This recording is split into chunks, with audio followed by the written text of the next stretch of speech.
दोस्तों AIMIM chief Owaisi ने गैर कानूनी गतिविधि रोकथाम अधिनियम यानी यूएपीए को लेकर चिंता जताई है।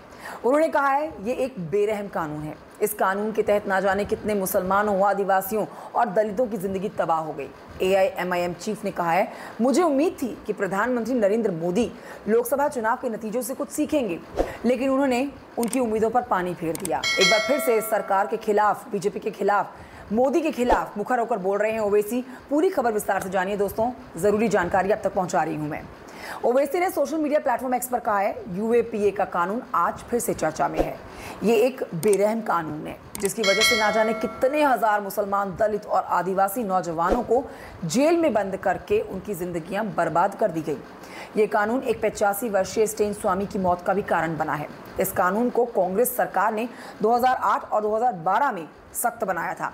मैंने तब इसकी मुखालफत की थी। आगे ओवैसी कहते हैं कि 2019 में भाजपा इस पर ज्यादा सख्त प्रावधान लाई, तब कांग्रेस ने भाजपा का साथ दिया। मैंने तब भी इस कानून का विरोध किया, मगर मोदी 3.0 से ये उम्मीद थी कि वो चुनाव के नतीजों से कुछ सीखेंगे, लेकिन इन्होंने इस उम्मीद पर पानी फेर दिया। जुल्म और ज्यादतियों का ये सिलसिला जारी रखा। दोस्तों, आपको बता देते हैं कि हाल ही में दिल्ली के उपराज्यपाल वीके सक्सेना ने अरुंधति रॉय और कश्मीर के पूर्व प्रोफेसर शेख शौकत हुसैन के खिलाफ यूएपीए के तहत मुकदमा चलाने की मंजूरी दी थी। दोनों के खिलाफ यूएपीए की धारा 45(1) के तहत केस चलेगा। साल 2010 में रॉय और हुसैन ने कश्मीर को लेकर भारत के खिलाफ भड़काऊ बयान दिया था। भड़काऊ भाषण में जम्मू कश्मीर को आज़ाद करने की बात कही थी। ये कहा गया था कि जम्मू कश्मीर कभी भारत का हिस्सा नहीं था, इस पर जबरन कब्जा किया गया था।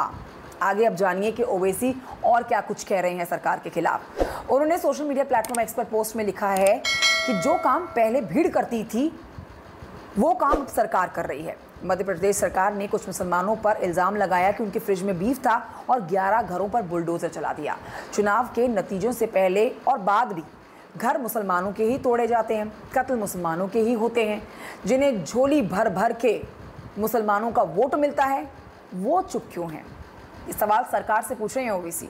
अब ये जान लीजिए, वो कह रहे हैं कि 2024 के लोकसभा चुनाव में बीजेपी अपने दम पर बहुमत हासिल नहीं कर पाई।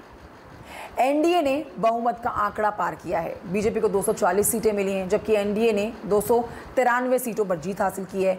बीजेपी बहुमत के आंकड़े को टच नहीं कर पाई है। 2014 और 2019 में बीजेपी को 282 और 303 सीटें आई थी। इसी पर एआईएमआईएम चीफ ने कहा है कि भाई, मुझे उम्मीद थी कि मोदी सरकार 3.0 लोकसभा चुनाव के नतीजों से कुछ सीखेगी, लेकिन उन्होंने उनकी उम्मीदों पर पानी फेर दिया।